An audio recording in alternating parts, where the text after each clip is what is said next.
Kita ini kan punya banyak peran, banyak role.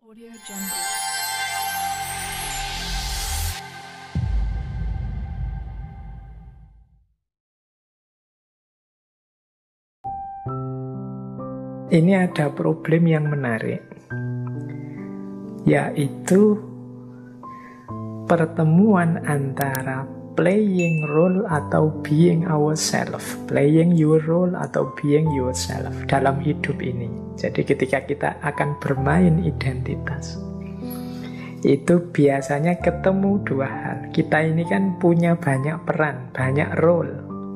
Kalau tadi saya bilang kita ini mahasiswa, kita ini kakak, kita ini orang tua, kita ini anak, kita ini mungkin anggota lembaga apa, ketua lembaga apa. Ini kan role-role, peran-peran yang harus kita mainkan di tengah masyarakat. Nah, yang kedua, itu kan bahasa kita role itu berarti yang ditempel dari luar. Tapi ada juga being yourself, dorongan dalam diri kita sendiri yang kita inginkan, passion kita, kemudian apalagi kecocokan, kenyamanan kita. Ini kan namanya being yourself. Nah, dalam hidup kita, ketika kita menghidupkan identitas-identitas, ini bertemu dua hal ini. Memainkan peran dan menjadi diri kita sendiri. Alhamdulillah, kalau peran yang kita mainkan itu cocok dengan passion kita, keinginan kita, being kita. Kalau ini luar biasa kalau bisa cocok terus. Jadi selalu peran yang saya mainkan itu memang doronganku begitu. Misalnya saya ini mahasiswa, Pak. Kok saya itu orangnya, Pak, suka sekali belajar, suka sekali baca buku, nyaman dengan dunia akademik. Ini peran dengan dorongan jiwanya sesuai. Yang sulit adalah ketika antara playing role dengan being ourselves ini berbeda. Ketika peran yang kita mainkan tidak cocok dengan dorongan diri kita, tapi terpaksa kita lakukan. Jadi saya itu sebenarnya suka bisnis, tapi kok terpaksa jadi PNS, akhirnya harus kerja seperti ini misalnya. Nah, ini kan berlawanan antara being dalam diri kita, dorongan diri kita dengan peran yang kita mainkan. Ada kalanya juga misalnya saya males belajar sebenarnya, Pak. Saya itu kalau membaca buku tidak betah, Pak. Tapi kok saya ini mahasiswa. Kalau mahasiswa kan memang tuntutan perannya begitu. Nah, ini kan ada clash antara peran dengan hakikat diri. Ini nanti panjang sebenarnya membahas ini. Jadi bagaimana manage ketika sesuatu itu tidak nyambung.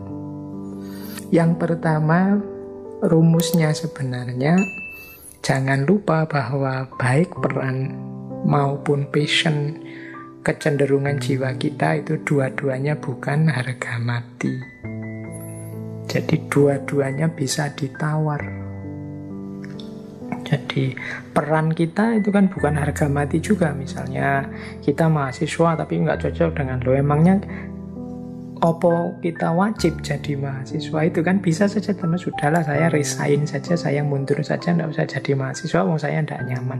Keberhasilan hidup kan tidak melulu ditentukan oleh ijazah kemahasiswaan kita, meskipun saya juga tetap belajar, tapi kan tidak harus jadi mahasiswa. Belajar saya belajar kehidupan misalnya. Itu kan bisa, berarti bukan harga mati. Passion kita juga bukan harga mati. Dorongan jiwa kita itu juga bukan harga mati. Kecuali bagi orang-orang tertentu yang manja, sentimental, atau idealistik yang tidak bisa ditawar. Jadi karakter kita itu kan kita yang membentuk. Jadi pembiasaan-pembiasaan kita. Jadi tinggal kita lanyahkan, kita biasakan, mungkin dorongan jiwa ini bisa berubah. aslinya saya itu Pak males membaca, tapi lama-lama membaca ternyata asik juga. Lama-lama malah saya seneng baca kok Pak.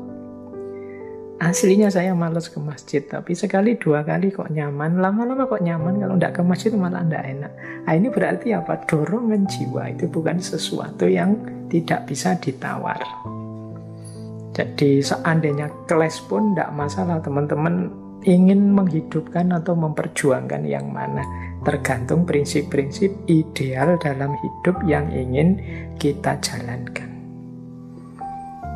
Yang kedua, pastikan dalam kelas tadi, pertemuan antara peran dengan diri kita itu dua-duanya memang isinya kebenaran. Yo, kalau salah satu keburukan, yo yang harus ditinggal adalah yang buruk dan yang salah. Entah di posisi mana kebaikan dan kebenaran itu yang harus kita hidupkan. Misalnya dorongan jiwaku yang salah, peranku ini benar baik, ya tetap harus kita mau mengalahkan dorongan jiwa yang salah tadi. Saya inginnya senang-senang saja kok Pak, tidak mau kawin sih, mau asik-asik saja, itu dorongan jiwaku. Tapi kan sebagai seorang yang beradab, sebagai seorang yang beragama kan saya tidak boleh begitu. Itu kan peran adab di tengah masyarakat, peran agama, role sebagai orang beragama yang harus kita jalankan. Kalau dalam posisi ini kan kelihatan peran kita yang positif, baik, benar, sementara dorongan jiwa kita yang ingin senang-senang saja itu tidak sesuatu yang positif. Berarti apa? Ya menangkanlah yang positif, yang baik. Kalau dua-duanya sama-sama baik gimana Pak? Dua-duanya sama-sama positif, ya silahkan saja dipilih mana yang diberati, berarti milih mana saja ya benar. Dan tidak masalah, wong dua-duanya bukan harga mati. Jadi ini mungkin ini diskusinya bisa panjang. Silahkan nanti setelah ini teman-teman bikin diskusi-diskusi sendiri tentang bagaimana menyeimbangkan peran-peran yang harus kita mainkan dalam hidup dengan dorongan jiwa kita sendiri. Jadi identitas relasional kita sebagai orang Indonesia, sebagai seorang Muslim, sebagai orang Jawa, sebagai mahasiswa, sebagai kakak, sebagai warga masyarakat, dan lain sebagainya. Ini kan peran-peran identitas yang harus kita mainkan dengan diri kita sendiri. Dorongan jiwa, passion kita, hasrat cita-cita, ideal kita, dan lain sebagainya. Ini problem umum yang dialami dan dirasakan setiap orang.